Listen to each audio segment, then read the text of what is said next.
Welcome to the bird media. నేను మీ పవన్ కృష్ణమూర్తి. దేశంలో ప్రస్తుతం ఏం నడుస్తుంది అంటే నక్సల్స్ ఏరివేత ఉద్యమం నడుస్తుంది. ఆపరేషన్ కగార్. హోంమంత్రి అమిత్ షా గత సంవత్సరం ఇచ్చినటువంటి స్టేట్మెంట్ ప్రకారం సంవత్సర కాలం లోపలనంటే ఈ మార్చ్ 2026 మార్చి 31 లోపల ఖచ్చితంగా నక్సల్స్ అందరినీ కూడా భారతదేశంలో ఏరివేస్తాము, ఎట్టి పరిస్థితుల్లో ఉపేక్షించేది లేదు అని చెప్పి స్టేట్మెంట్ ఇచ్చారు. అలాగే భద్రతా బలగాలన్నిటికీ కూడా అపరిమితమైనటువంటి అధికారాలు ఇచ్చారు. ఎస్, మీరు వెళ్ళండి, ఎటువంటి మొహమాటం లేదు, ఎట్టి పరిస్థితుల్లో వాళ్ళని ఉపేక్షించేది లేదు, ఇన్నాళ్ళు పడినటువంటి కష్టం చాలు, లాస్ అయింది చాలు అని చెప్పి ఆపరేషన్ కగార్ని స్టార్ట్ చేశారు. ఇంకా అప్పటి నుంచే హాహాకారాలు మొదలయ్యాయి. ఇంకేముంది, బూటక ఎన్కౌంటర్లు చేసేస్తున్నారు, ఇంకేముంది వాళ్ళు లొంగిపోతా ఉన్నా ఇచ్చేస్తున్నారు అంటూ. లొంగిపోయేటువంటి వాళ్ళు ప్రాబ్లం లేకుండా వచ్చి లొంగిపోతున్నారు. చూసాం మనం మల్లోజుల్ లాంటి వాళ్ళని. అఫ్కోర్స్ దాని మీద కూడా కాస్త వ్యతిరేకత అనేది వ్యక్తం చేస్తున్నారు చాలామంది. వీళ్ళందరూ పైనుండి మాట్లాడుతూ ఉంటారు, లోపలికి వెళ్ళి మాత్రం అందరినీ లోపలికి తీసుకెళ్తారు, వీళ్ళు సేఫ్ ఉంటారు, లోపలికి వెళ్ళినటువంటి వాళ్ళు చనిపోవాలా అని చెప్పి మాట్లాడుతున్నారు. సరే, అది ఇంకొక పాయింట్ అనుకుంటే, ఈ భద్రతా బలగాలని సైతం భయపెట్టినటువంటి వ్యక్తి, చాలా అంటే చాలా భయపెట్టినటువంటి వ్యక్తి ఒకడున్నాడు. అతని పేరే టెక్ శంకర్. ఎవరి టెక్ శంకర్? ఎందుకని చెప్పి సిఆర్పిఎఫ్ బలగాలన్నీ కూడా హిడ్మా మృతికి సంబంధించి లేదు, అట్ ద సేమ్ టైం మల్లోజులు లొంగిపోయాడని లేదు, లేదంటే ఇంకా చాలామంది ఉన్నారు దీనికి సంబంధించి.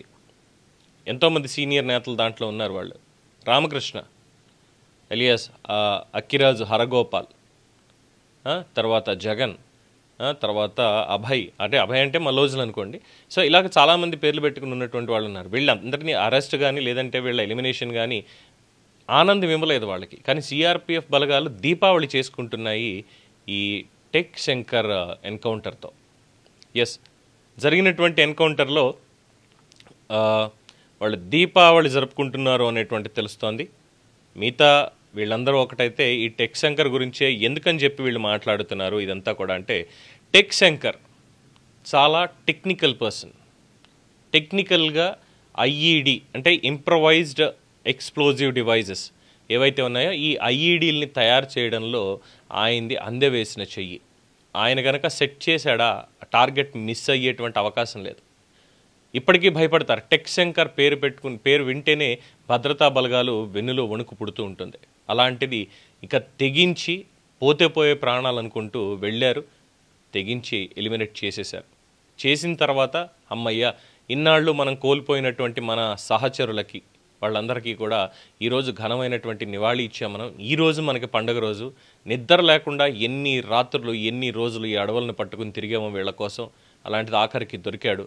ఆ వెతికే సమయంలో కూడా ప్రాణాలు బిక్కుబిక్కుమంటూ ఎక్కడ అడుగేస్తే ఏమవుతుందో, ఎక్కడ ఏ మైన్ పెట్టారో, ఎక్కడ ఐఈడి సెట్ చేశారో, ఎక్కడి నుంచి ఆపరేట్ చేస్తున్నారో, ఇవన్నీ కూడా ఆలోచనలతో అనుక్షణం టెన్షన్ పడుతూ ప్రాణం మీద ఆశ లేకుండా కూంబింగ్ చేయడం ఇవన్నీ చేశారు. అలాంటి వాళ్ళు టెక్ శంకర్ మరణించాడు అని కన్ఫర్మేషన్ రాగానే సిఆర్పిఎఫ్ బలగాలు అక్కడ ఉన్నటువంటివి ఈ దంతెవాడ లేదంటే Andhra Orissa border AOB border ఏదైతే ఉందో ఆ మొత్తం ఏరియాలో సిఆర్పిఎఫ్ బలగాలు, అందులో పాలు పంచుకున్న వాళ్ళు, అక్కడ పనిచేసి బయటకు వచ్చినటువంటి వాళ్ళు అందరూ కూడా ఈరోజు సంబరాలు చేసుకుంటున్నారు.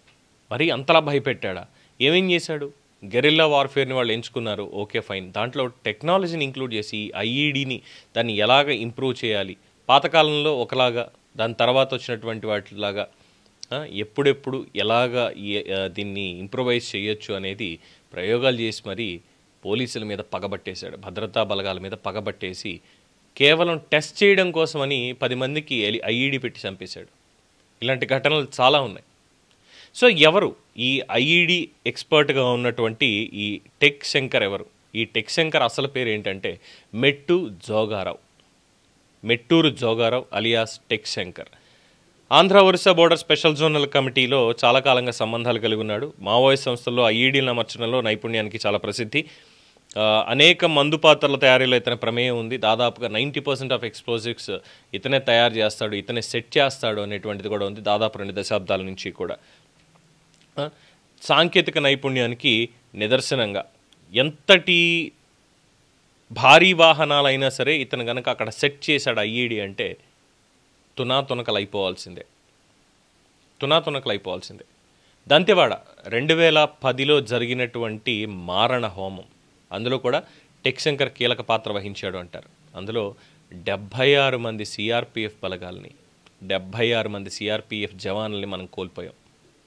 చిదంబరం ఆ రోజు హోంమంత్రిగా ఉండి దానికి బాధ్యత నాదే అంటూ అని మాట్లాడారు, కానీ తీసుకున్నటువంటి చర్యలు ఏం లేవు. ఆ తర్వాత 4 సంవత్సరాల పాటు కూడా, అంటే తర్వాత కాంగ్రెస్ పార్టీ దిగిపోయే ముందు వరకు కూడా ఈ ఎన్కౌంటర్ల పరంపర సాగుతూనే ఉంది. సారీ, ఎన్కౌంటర్లు కాదు, ఆ ఎన్కౌంటర్లు నక్సలైట్లు పోలీసుల మీద చేసే ఎన్కౌంటర్లు అనమాట.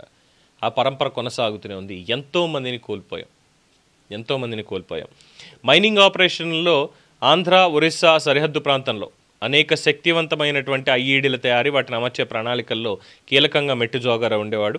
అలాగే వీటిని తయారు చేయడం మాత్రమే కాదు, వీటిని డిటెక్ట్ కూడా అవ్వనివ్వకుండా,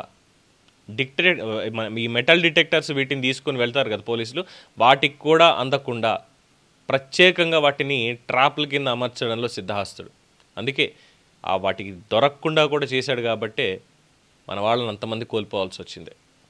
సో ఇప్పటికీ చెప్తారు, మెట్టు జోగారావు అనేటువంటి పేరు కేవలం వాళ్ళకే తెలుసు. టెక్ శంకర్ అన్న పేరు వినిపిస్తే చాలు, ఈ సిఆర్పిఎఫ్లో దట్టు ఏఓబి జోన్లో పనిచేసి ఈరోజు కాశ్మీర్లో పనిచేస్తున్నా, కన్యాకుమారిలో పనిచేస్తున్నా, ఎక్కడ పనిచేస్తున్నా ఈ సిఆర్పిఎఫ్ వాళ్ళు టెక్ శంకర్ పేరు వింటేనే కాస్త ఒళ్ళు జలధరిస్తుంది వాళ్ళకి. అటువంటి ఒక మృగం, అటువంటి నిజంగానే తెలివితేటలు చాలా అధికం.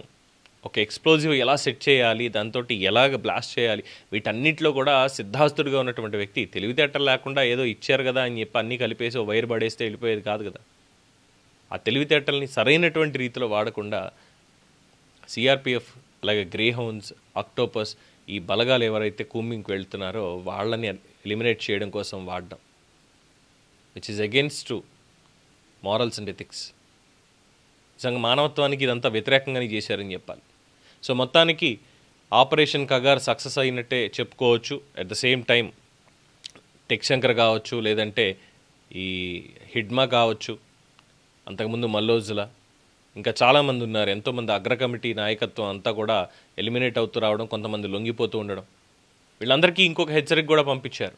ఇచ్చినటువంటి డెడ్ లైన్ లోపల ఎన్కౌంటర్ భయం ఎవరైతే ఉందో వాళ్ళందరూ కూడా వచ్చి లొంగిపోవచ్చు అని. అలాగే హిడ్మా కూడా 10 రోజుల క్రితం లేఖ రాశాట, నేను లొంగిపోవడానికి సిద్ధంగా ఉన్నాను, ఇది నా ఆలోచనగా ఉంది అని. పోనీ ఆ లేఖ అయినా సరిగ్గా ప్రభుత్వ వర్గాలకి చేరుంటే ఎన్కౌంటర్ జరిగేది కాదేమో. కానీ అతను రాసింది ఒక జర్నలిస్ట్కి. మరి ఆ జర్నలిస్టు ఆ రోజు బయట పెట్టలేదు, ఎన్కౌంటర్ అయిన తర్వాత తాపీగా ఇప్పుడు బయట పెడుతున్నారు. ఏం లాభం ఇప్పుడు? కానీ మానవ హక్కుల సంఘాలని ఇంకోటని వీళ్ళు ఏంటంటే ఇది బూటకపు ఎన్కౌంటర్ అంటారు. ఏ విధంగా అయింది? ప్రభుత్వానికి లేఖ రాసిదిగో నేను వస్తున్నా, లొంగిపోతున్నా అని చెప్పి ప్రాపర్గా కమ్యూనికేట్ చేసి ఉంటే మల్లోజుల్లాగే ఈయన కూడా లొంగిపోయి ఉండేవాడేమో, హిడ్మా లొంగల. అలాగే టెక్ శంకర్ కూడా. వీళ్ళందరూ లేదు మేము ముందుకే వెళ్తాం, మేము అన్నీ సెట్ చేస్తే ఏదైనా చేస్తామంటే పోలీసులు కాస్త అడ్వాన్స్గా ఉన్నారు. గ్రే హౌండ్స్ వాళ్ళు కానీ మిగతా వాళ్ళు కానీ వెళ్ళారు, ఎలిమినేట్ చేసి వచ్చేసారు. సో ఇప్పుడు సిఆర్పిఎఫ్ వాళ్ళు ఇతనికి సంబంధించిన డీటెయిల్స్ అన్ని కూడా బయటికి రిలీజ్ చేస్తూ ఈ ఐఐడీలు, కమ్యూనికేషన్ టెక్నాలజీ అనేటువంటి సాంకేతిక అంశాల్లో చాలా కీలకమైన నిర్ణయాలు తీసుకునేవాడు, చాలా గందరగోళం సృష్టించేవాడు మా నెట్వర్కింగ్లో అని చెప్తున్నారు. అలాగే యువతకి శిక్షణ, భద్రతా సంస్థల నివేదికల ప్రకారం సంస్థలో యువ క్యాడర్కి ఈ ఐఈడీలు ఎలా తయారు చేయాలి, ఎలా అమర్చాలి అనే అంశాల మీద శిక్షణ ఇస్తూ ఉండేవాడు. భద్రతా బలగాలకి ప్రధాన లక్ష్యంగా ఉన్నాడు. అతని సాంకేతిక నైపుణ్యం వల్ల భద్రతా బలగాలకి ఎప్పుడు కూడా ఒక ముఖ్య లక్ష్యంగా ఉండేవాడు, కానీ ఎక్కడ దొరికేవాడు కాదు. సో ఇప్పుడు ఆఖరికి ఎలిమినేట్ అయిపోయాడు. దీంతో మావోయిస్టులకి ఇక అంతం ఎదురొచ్చినట్టే, ఇంకంతకుమించి ఏం లేదు వాళ్ళకి. ఉన్నవాళ్ళు లొంగిపోవడం, లేదంటే పోరాటానికి సిద్ధం అంటూ చావుకి ఎదురెళ్ళడం తప్పితే ఇంక వేరే ఆప్షన్ లేదు అనేది చెప్తున్నారు. సో టెక్ శంకర్ లాంటి నిపుణులు ఇంకెంతమంది ఉన్నారో మరి వాళ్ళందరూ వచ్చి లొంగిపోతారా, లేదు మా పంథా ఇంతే, మేము ఇలాగే వెళ్తాం అని చెప్పి వెళ్తారా చూడాలి. దీని మీద మీ అభిప్రాయాన్ని కామెంట్స్ రూపంలో తెలియచేయండి. చూస్తూనే ఉండండి ది బర్డ్ మీడియా.